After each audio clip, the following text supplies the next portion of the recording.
What role does radio play in the Philippines these days? Radio is still, I think, one of the most widely used media in the Philippines. The Philippines being composed of more than 7,100 islands.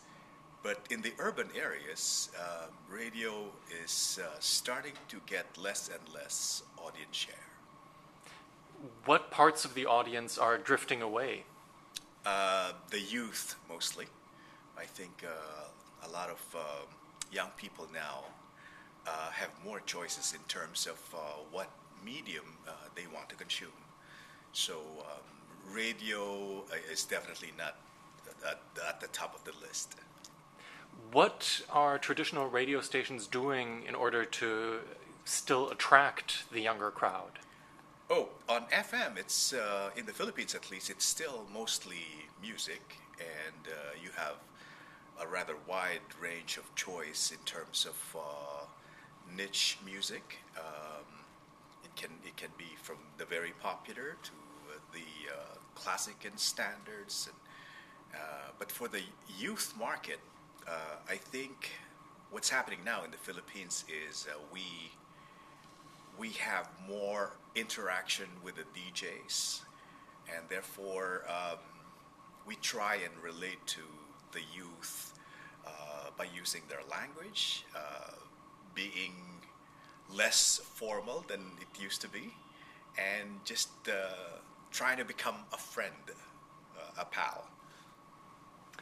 Do you also go out to meet the youth on the platforms where they are, like on the internet, Facebook, Twitter, social media platforms? Yes, and that's, I think, worldwide. That's the kind of initiative that the traditional media, in this case they call it the old medium, which is radio, is doing to be able to get hold of the young audience.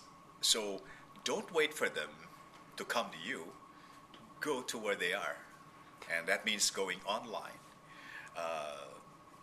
joining the social networks, etc. And how is that working for your station? It's wonderful.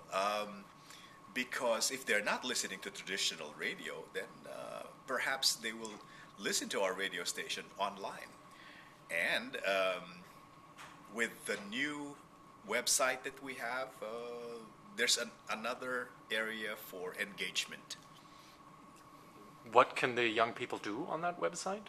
Oh, they can do a lot of things, from the very basic requesting for their favorite song, or trying to get in touch with their favorite DJ, to posting whatever blogs or pictures, or trying to reach out to somebody who is a relative or a friend who's working abroad. Because that is the kind of phenomenon that we have in the Philippines. A lot of families, a lot of relatives and friends are separated because they have to work abroad. So you're discovering the new media, so to speak, as a way for them to stay in touch and use the radio station as the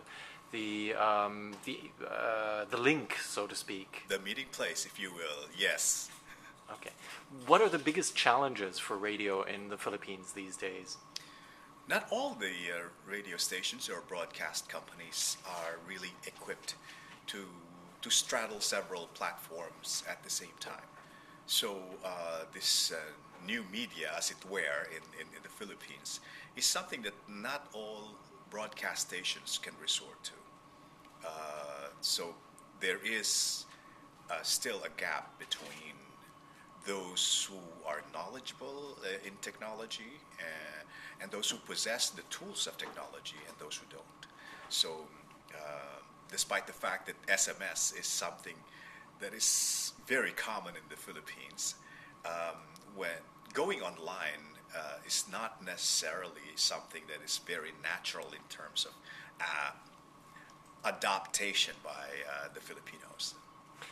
Does that mean that smaller radio stations or community, local radio stations will not survive in the long run? I think it's happening already.